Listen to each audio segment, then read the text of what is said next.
Hello all, welcome back, and this is Fantasy Girl here. It's time to continue on with another discussion video about another theory for the upcoming expansion of Endwalker. So far, we've already discussed the Lady in White at the end of 5.55, who could possibly be Venat, as well as her possible connection to Fandaniel. But today we're going to be discussing a little bit more about one of the new areas that we're going to be getting, and of course we're speaking of Sharlayan. What is its role going to be in Endwalker? And is it also possible that they may have more connected with the ancient world than we first thought? Could it be that it was none other than Venat who is responsible for its existence?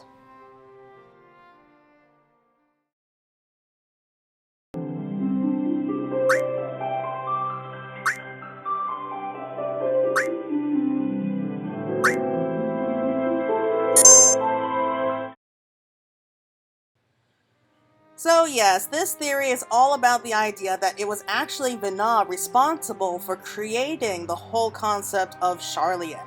Now I know that this seems very strange at first. I mean, why would Venat go to all the trouble to build up Sharlayan?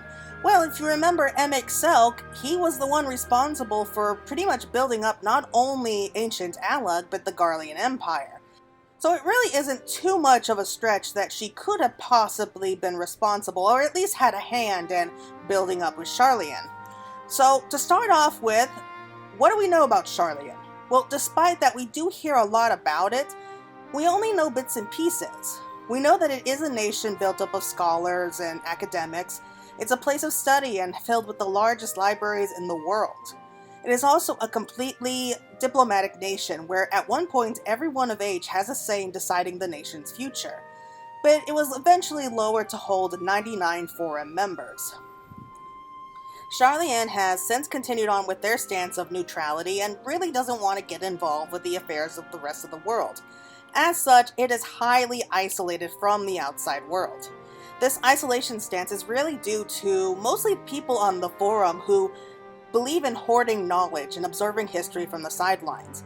In recent years, it has been considered that any who share knowledge with the outside world without permission could be considered guilty of treason. Many of the people of Sharlayan see themselves as enlightened, they're pacifists, and so they are so against the idea of warfare, regardless of the reasons. They prefer the option of simply running away rather than stay and fight if their compromises and negotiations fail. During the 6th Astral Era, a colony of Sharlayans came to Eorzea and eventually settled alongside the Thaliac River in the Dravanian hinterlands, and quickly grew prosperous enough to be counted as one of the city-states of Eorzea. With the fall of Alamigo, the Sharlayans elected to evacuate the colony in anticipation of turmoil that would engulf the realm. When their efforts to try and negotiate with the Garleans ended in failure, they prompted a mass exodus back to the motherland and left behind most of the cities such as the Great Global Library, the Anti-Tower, and so much more. Very few people actually chose to stay behind, like the scholar Matoya, who was too stubborn to leave and chose to stay within her cave. There is actually a lot more information about this nation, but this is just an overview for right now. I do plan on doing an entire lore video on what we know about Sharlayan, but that's just a very basic idea so far. One thing I will say is that if you do run through the Global Library, either both in normal and in hard mode, you can actually see some kind of clues on some of the books and knowledge that they actually have on Garlean information. It's not that they didn't have anything that could probably turn the tides, they just refused to share their knowledge with anyone else. They are just so against the idea of war, they didn't want to contribute anything to the Alliance, didn't want to share anything, and just left the lands behind. Now, on one hand, I can understand their stance of being neutral. No one likes the idea of going to war, and sure, I can imagine that the Exodus could have been implemented to remove those most at risk for the war, such as children and those who are unable to fight. But all of them? Really, just about every single scholar in Sharlayan chose to leave and went back home. They had all but abandoned their own home in the hinterland, rather than stay and fight for it. What would they have done if Golimal came knocking at their door at the motherland, though? That really has to raise some questions. I've also wondered that this is a city of scholars and teachers, so maybe they couldn't fight. But then again, most of them are pretty powerful mages. Most of them probably could hold their own in a battle. And even those who don't fight, I'm sure, are pretty skilled in the arts of healing and medicine. They could have easily have saved countless lives on the battlefield with their skills at the Alliance's side without having to fight. But still they did nothing. I heard a theory that the reason they don't want to fight is because they see themselves as the guardians of knowledge, the ones who must document the history as it plays out. And on one hand, that can be a very noble thing to do, to protect the knowledge. A good example of this in our world would be the Great Library of Alexandria. It was once a massive library filled with countless scrolls that documented the world's history, at least until Rome invaded and pretty much setting the whole place on fire, thus destroying the countless scrolls inside. And because of that, there are huge chunks of the world's history that are completely missing from today's knowledge. So thanks a lot for that, Rome. It could be that Sharlayan is also trying to protect knowledge for that reason as well, to preserve it for the next generation. And that's why they left, so that they can continue to protect it. But really, I find a hard time believing this. I really cannot see them actually doing this. You want to know why? Because the Great Gold Library. Inside the hinterland stands a massive library, without a doubt the largest library in Eorzea, filled with tens of thousands of books inside, countless years of history all collected here. And yet, what do?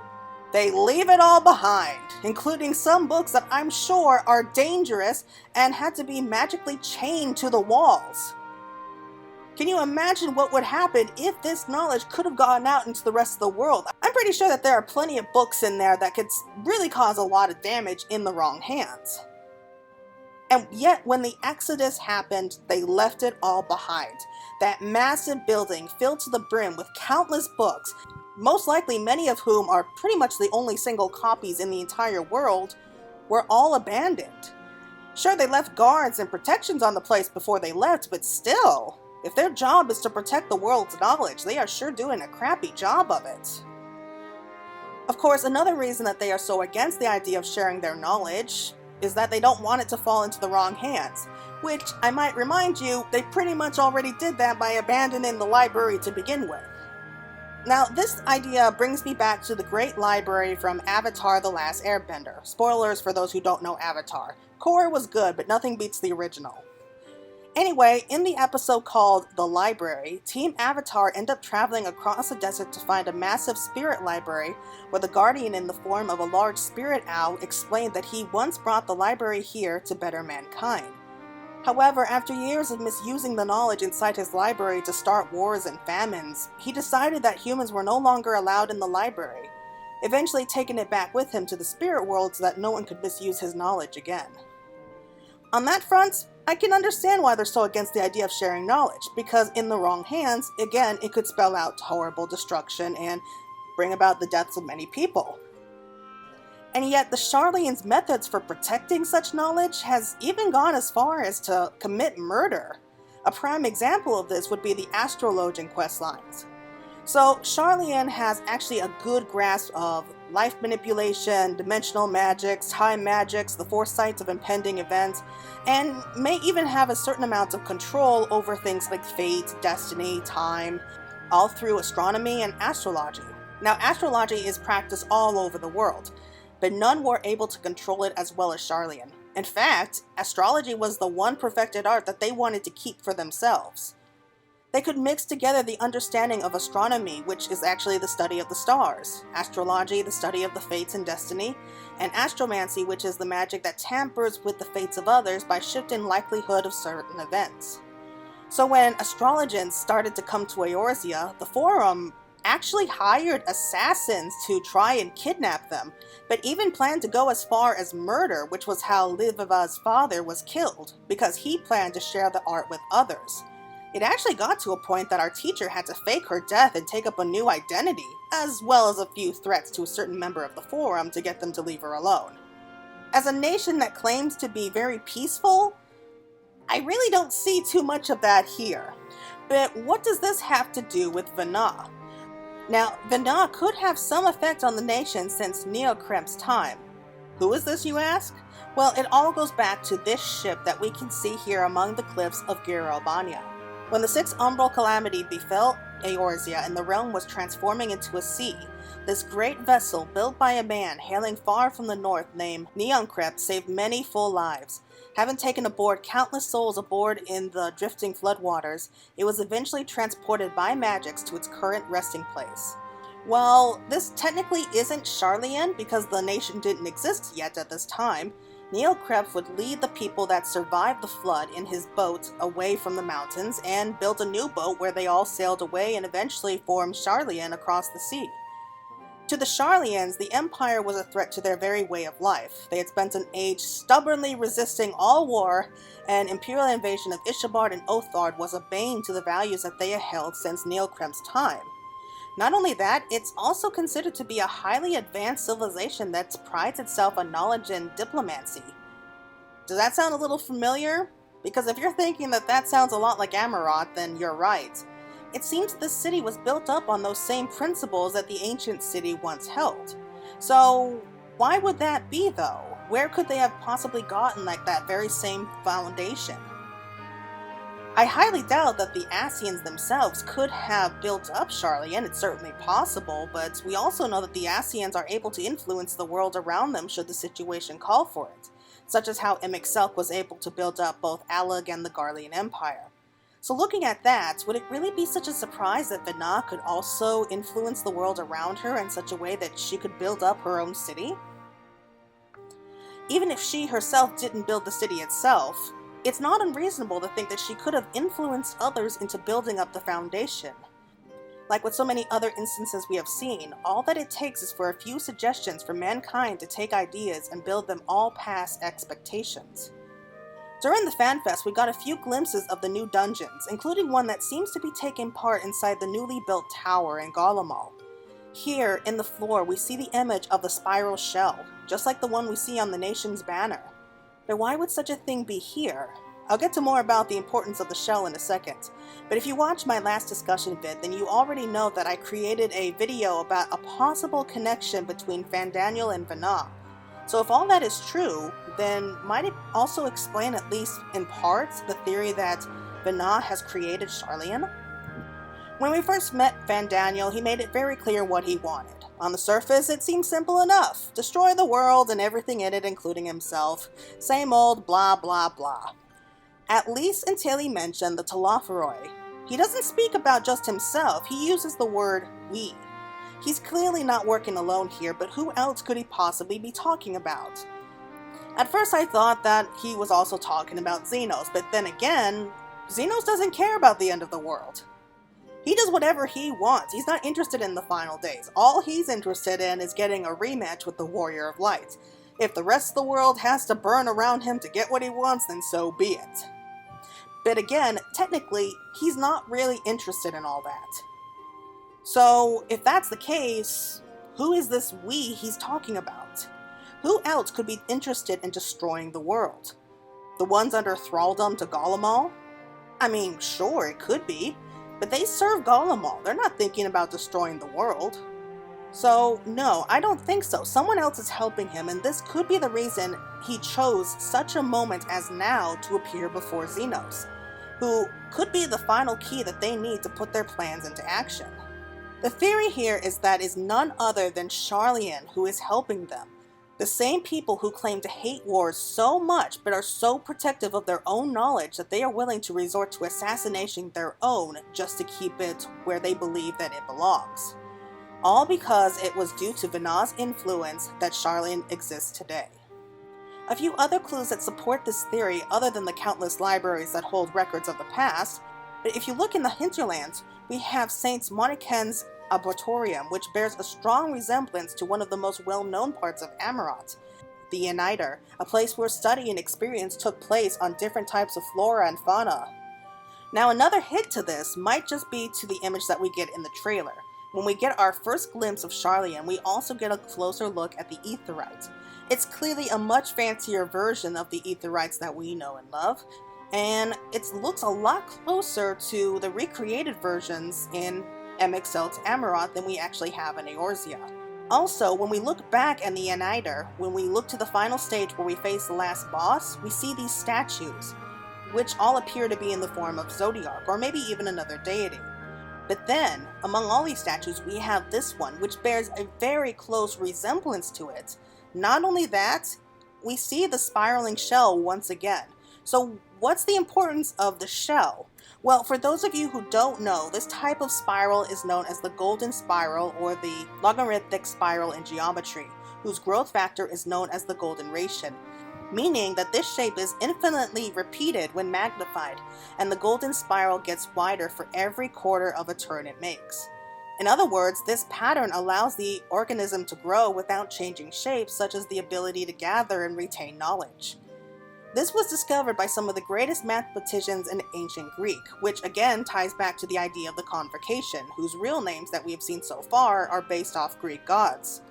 Venat could have helped to shape this by a few gentle suggestions and planted ideas into people with gentle nudges just here and there, and bringing such like-minded individuals together. Also, if Venat became the heart of Hydaelyn, the primal of light, look at the nation as a whole. White stones and buildings as far as the eye can see, and seem to be based off the idea of ancient Amarant was known for. But as we learned from Shadowbringers, light is not always a good thing. It can be a form of great destruction if in the wrong hands, or if left unchecked, and I think that theme is going to continue here, reminding us that light can be just as destructive as darkness. Sharlayan has plenty of secrets, there is no doubt about it, but I do think that there is more to it than that. And I think that the biggest problem that Sharlayan has is because it is so isolated from the rest of the world, they no longer have any kind of connection with the people on the outside, and such, they don't have any empathy for them. That's the biggest problem with being an isolated nation, is that the people tend to grow indifferent to the people on the outside. A good example of this is actually from another favorite TV show of mine, of Yu Yu Hakusho. If you don't know it, spoilers for you. But in the final season, we learn the full backstory of one of the main characters named Hiei. We learn that his mother's people were ice apparitions, a type of ice demon in the form of beautiful women who had control over ice and snow, as well as being able to create beautiful gems from their tears. Long ago, they created a floating island where they were able to find safety and sanctuary there, and as such, they were spared the horrors of the outside world, such as abuse and war. However, this came with a high price. Complete isolation from the rest of the world. They pretty much cut themselves off from all other contact on the outside. So yes, they had their safety, but again, they're pretty much on their own in the world. Scratch that, they're not only are they alone in the world, that little island is pretty much their entire world. It's all that they know. Because of this, they seem to have become just as icy as their names suggest.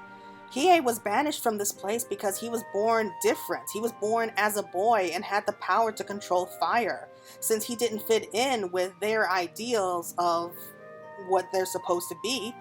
They just threw him off the edge while his mother screamed for mercy. When he grew up and returned to the island, his words were this: "My mother's people were a gloomy, timid race. It was as if ice was pumping through their veins instead of blood, like their spirits had been frozen and they were incapable of love. My impulse to kill them faded. They were already dead." That is very, very big, because up until then, Hiei was planning on just killing them all for how they treated both him and his mother. But as soon as he saw them, he didn't see the point of killing them anymore, because in his eyes, they were as good as dead. They had been cut off from the world for so long that there really wasn't much left of them. I guess living in one place so long and cut off from the rest of the world can take a toll on anyone, which during these last couple years, forced to stay inside, remain cut off from everyone, it tends to wear on you and make you numb inside, so that because you grow so used to this type of living, you really don't think too much about it. I mean, I think that there's a lot of that with Sharlayan now. Now, another thing with Sharlayan is that they don't see race, unlike the Garleans, who think that you either have to be a pure-blooded Garlean to be worth anything, or you're second class. However, that does not mean that Sharlayan still doesn't look down on others. We've seen scholars of every race from Sharlayan so far, but they are still prejudiced in a way that they don't have respect for those who don't have what they consider to be a proper education. This is shown very clearly when both the twins arrive in Eorzea and later on when their father appears. Now, I'm sure that everyone here remembers this. Alphino. When he first arrives, there is no doubt that he was an arrogant little brat who clearly had a privileged upbringing. He thought that he knew better than everyone else. He thought that he alone could save the world, that he could solve all the problems on his own because he had such a big fancy education.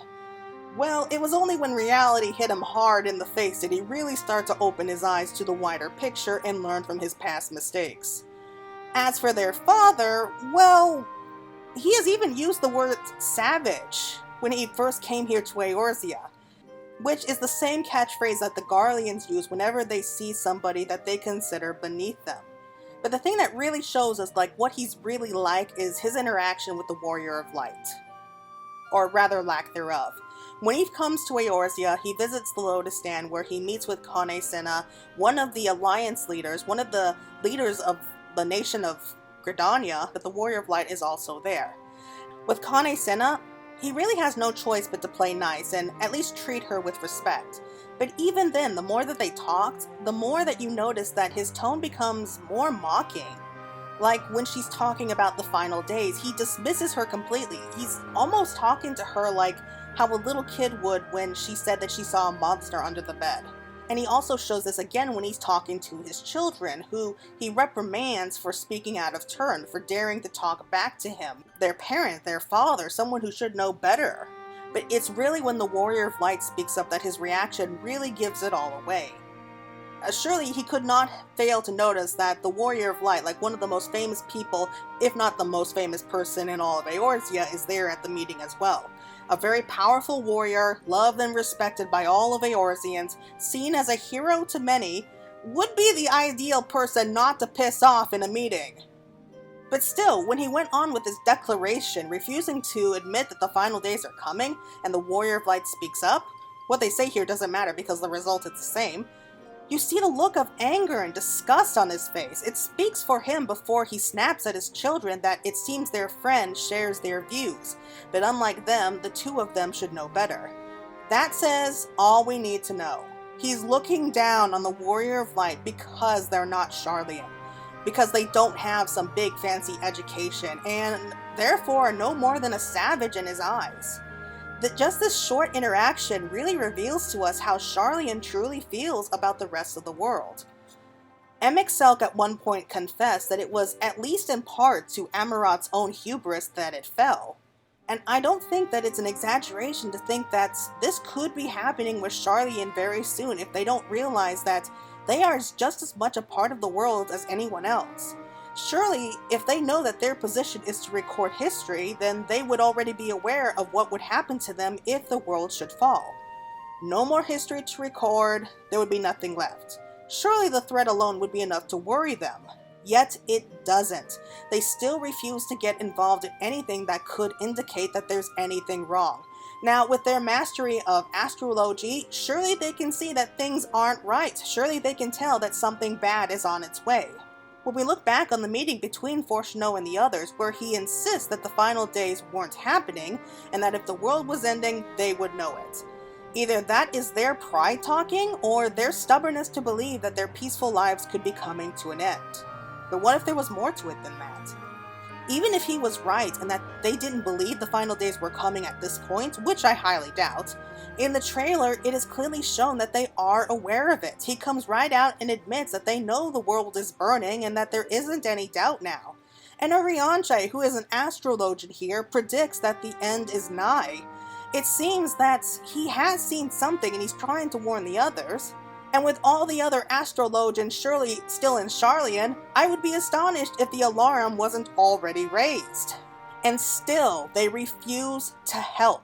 But how could they be so calm about the end of the world? Well, I think we already have the answer to that, and it was revealed to us during the Digital Fan Festival in the form of Labyrinthinos. When I first saw it, I immediately thought that it was just another part of Sharlayan, just from the buildings alone. But how could this be? Sharlayan is such a small island that it seems doubtful that an entire area and city could be on just one island.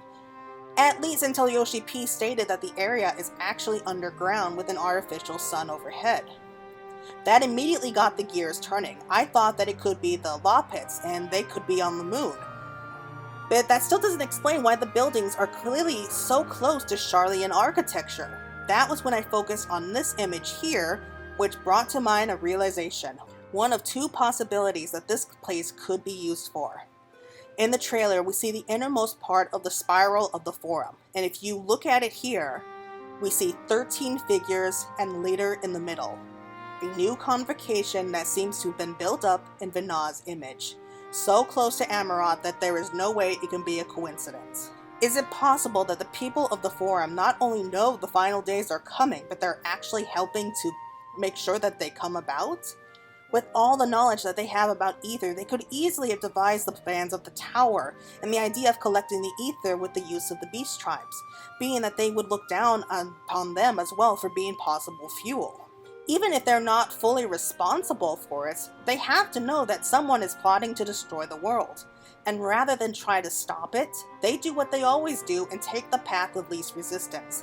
They're planning to flee to deep under the city where Labanthinos is waiting, in the form of a kind of bunker or vault to survive the end of the world. They have everything that they would need down there: running water, growing food, homes, and plenty of space to continue studying and growing. It's the perfect place for them to hide out and wait for the rest of the world to finish killing itself off before emerging as the sole survivors and then repopulate the world in their image after that.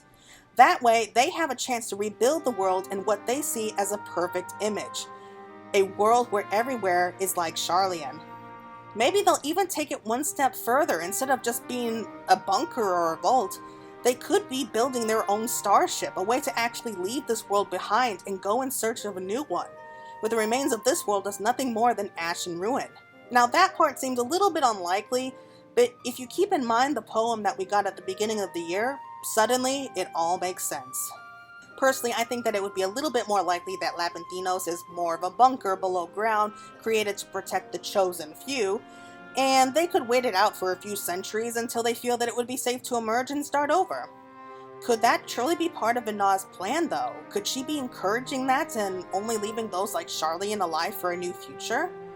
I feel that Sharlayan is going to be playing a heavy role to try to stop us trying to prevent the final days, because I can totally see certain members of the Forum actually wanting to see the end come so that they can start over.